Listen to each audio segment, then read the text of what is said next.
In a little-known short story called The Conversion of an Anarchist, he takes all the modern methods that have been used to attack marriage, and he uses them to attack the attacks. Lady Joan Garnett and Andrew Home are two bright aristocrats who are engaged to be married. They've been immersed in all the modern progressive ideas where the only dogma is that there is no dogma. And in their latest adventure, Lady Joan is seeking to gain membership in an organization that prides itself on tolerance of everything.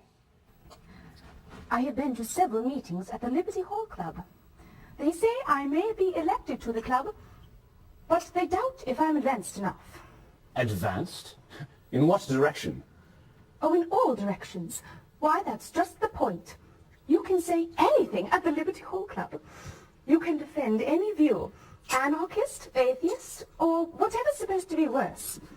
They include all, yes, all opinions in the world. And then they talk. It must be rather stimulating for you. Oh, it's frightfully exciting.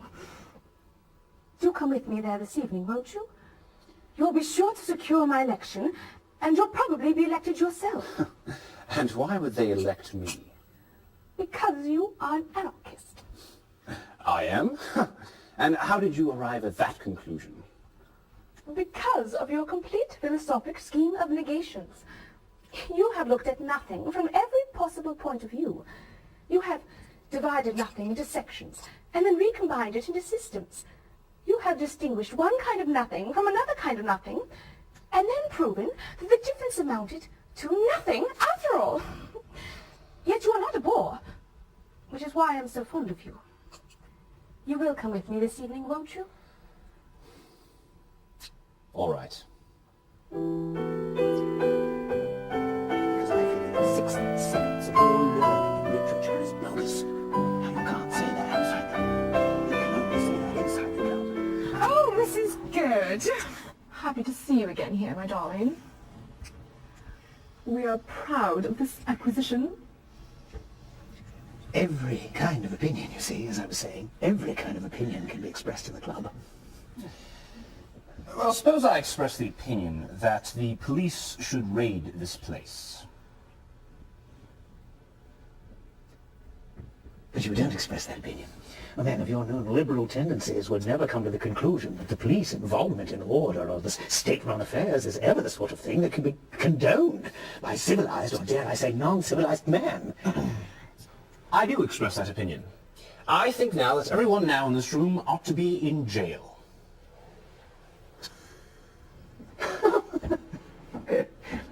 Why? Because we're not respectable. One must be respectable. Respectability? Respectability? Why, it's respectability that's created all the persecutions and superstitions and abominations, all the loss of individuality, of progress, of self-ownership and self-respect. Self-respect, true. And how can one respect anything that is not respectable?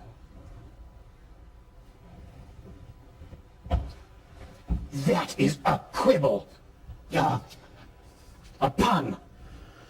Don't all these things come to be because love is not free? Well, of course it isn't. Love means that a man, in one respect at least, is not free. What? Well, if a man is truly free, he should be free to bind himself. To bind himself to a woman. But would there not be more joy, more old Greek gaiety if marriage were abolished? Why? The Greeks believed in marriage. Oh, do you really mean to say, do you dare to say that it is just or right that a woman should be tied down to a man, that it's tolerable, that... That's what I mean to say. But I think that they should be married in a church. And, of course, before 3 o'clock. Oh, and what right have you to say such things? You are the sort that has persecuted everything. What right have you? Where have you got your right? Oh, I've got it from you. You expressly told me that any opinion is permitted in this club. So, therefore, I think that an indissoluble church marriage celebrated in a church before 3 o'clock. As if a mere building or a mere hour can matter. No? Why not? It's all environment. I beg your pardon? It's all environment. You think it's all right to be respectable because you've always been respectable. Or you believe in being married in a church because you've always been to church. Well, that explains it, I suppose. But you know, to say it's all environment is decidedly against sound church teaching. It neglects that degree of self-determination, evidently deducible from the dogma of original sin, as implied in Holy Scripture and finally defined at the Third Council of Thessalonica. Dr. Ross? Dr. Ross. Well? I come to a club where I'm expressly told that any opinion is tolerated, and while I'm expressing an opinion for which thousands have died, a gentleman cuts me short in the middle of a Greek word and turns his back on me. When that happens, there are only two things that can happen. If we are rationalists, we will apologize. If we are savages, or gentlemen, let us go and fight in the backyard. Well, I'll fight if we like, but really, perhaps it was rather rude of me to turn my back, but upon my blessed word, I never heard such things in my life. Sound church teaching and an original sin. I do apologize, Mr. Holmes. I think you had a right with the rules of the club and all, but really, there's a limit to... There is a limit to Liberty Hall. I know now what that limit is. I'm very sorry, of course. Extremely sorry. But I don't think I could make any promises at this time. The vacancies in the club are so few, and some of the members are so very keen on having people who are really advanced that really we must be going. I've never got such good out of an evening in my life. Come along, Joan.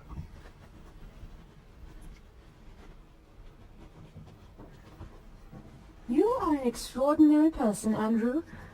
Are you mad? Not now. But those people were all arguing for the things you've always been arguing for. Permit me a masculine distinction. They were arguing badly. Well, you were pretty wild. You don't really believe in all those things. Respectability and marriage. And all the rest you were defending. You don't believe that a marriage must take place in a church before 3. Well, you don't believe in a church at all. And as for a council of the church... You have such a pretty laugh, Joan. And what do you mean? I don't believe I can say what I mean. I don't believe you can hear it. But I have found the limit of anarchy. Anarchists will endure everything except one thing.